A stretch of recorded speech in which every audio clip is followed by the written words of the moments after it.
Praise the lord. దేవుని ఘనమైన నామమునకు మహిమ కలుగును గాక. ఈరోజు దేవుని వాగ్దానము, బిమ్మును ముట్టినవాడు తన కనుగుడ్డును ముట్టినవాడని యెహోవా సెలవిచ్చుచున్నాడు.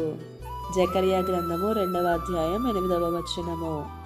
ఈ ఉదయకాల సమయంలో గనుడైనటువంటి యేసయ్యే మనందరితో మాట్లాడుతున్నాడు. బిమ్మును ముట్టినవాడు తన కనుగుడ్డును ముట్టును అని.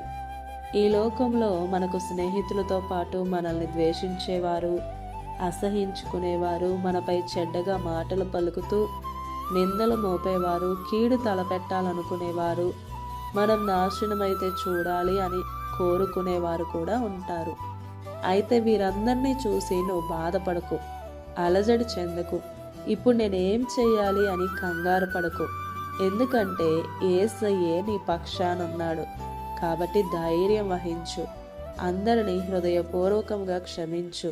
నీ ప్రతి సమస్యను ఆయనకు అప్పగించు. నీ శత్రువులు నిన్ను చుట్టుముట్టగలరేమో కానీ నిన్ను తాకలేరు, నిన్ను నష్టపరచలేరు. ఎందుకంటే నీవు నమ్మిన దేవుడు సర్వశక్తిమంతుడు. నీ చుట్టూ కోటగా నిలిచి కంటికి రెప్ప కాచినట్లుగా నిన్ను కాస్తాడు.